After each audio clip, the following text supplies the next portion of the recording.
Hello, everybody. Welcome to our 5-minute daily devotional for today. This is a series of short videos sharing some thoughts on a passage mula sa ating Moravian Daily Text Readings.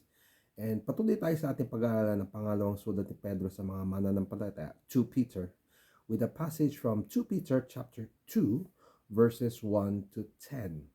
So from last time, we understand that Peter was encouraging us by his example, saying that he was a devout follower of Jesus Christ, a servant of the Lord, because of what he has experienced with Jesus Christ. And through the word of prophecy, he has been changed. Yung salita ng Diyos na buhay sa kanya ang nagbabago sa kanyang buhay. And this is something that we can experience as well. Now, this is crucial because dapat natin maintindihan, in this world, maraming kasinungalingan. Dala ng kasinungalingan ng kaaway at yung selfish na motives ng mga tao. We are driven to say things, to deceive, take advantage, and exploit other people if we do not understand and accept the word of truth that comes from God. As we read in chapter 2, verse 1 to 10, Peter is addressing the influence of false prophets and false teachers. Mga tao na nagsasabing nakakarinig sila sa Diyos, pero nangungusap ng patungkol sa sarili nilang kagustuhan o galing sa kaaway. Nagtuturo ng mga kasinungalingan to deceive and exploit, take advantage of the people, even the believers.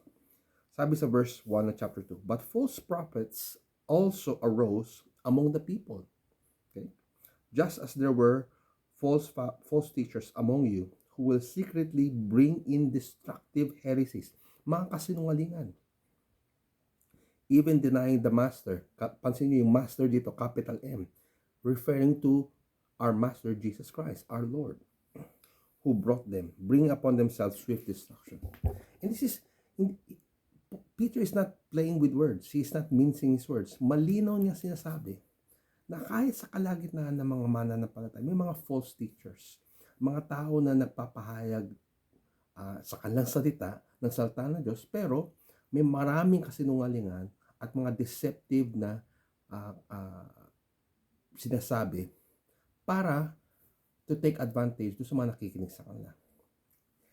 Peter is saying, to those kind of people, false prophets and false teachers, God has already imposed judgment of destruction upon them.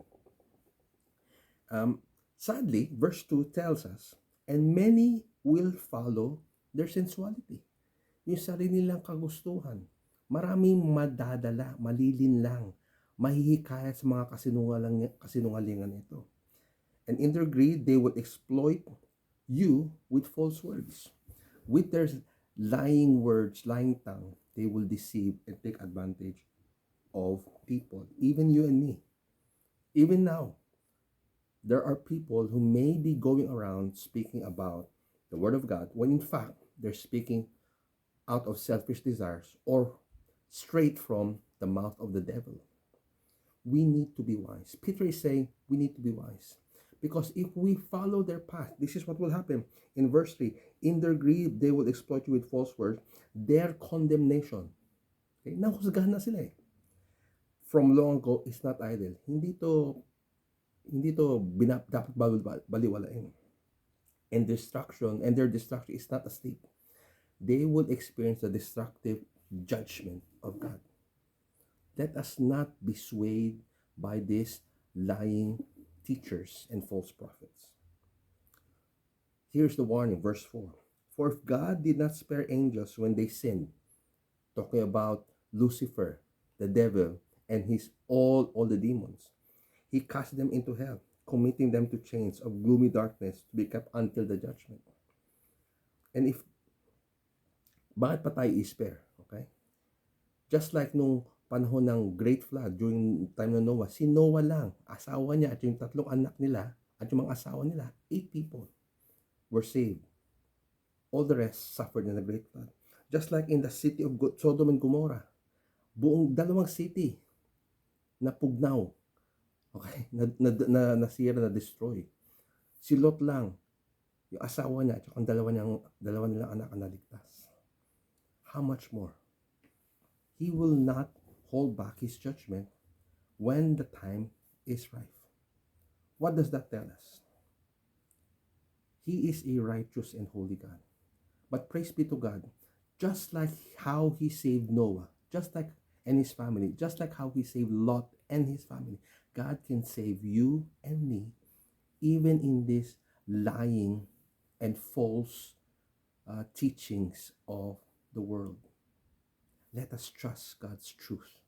Let us hold on to the Word of God, believing in faith that He will guide us unto righteousness. He will guide us unto holy obedience to His will.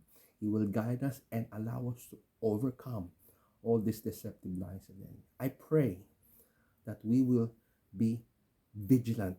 Hindi tayo magpapa-banjing-banjing, but we will look out for God's truth and put aside all the lies and deceptions from this world and from the enemy. Hold on to God's word, and may you be blessed by God as you live out and follow Him.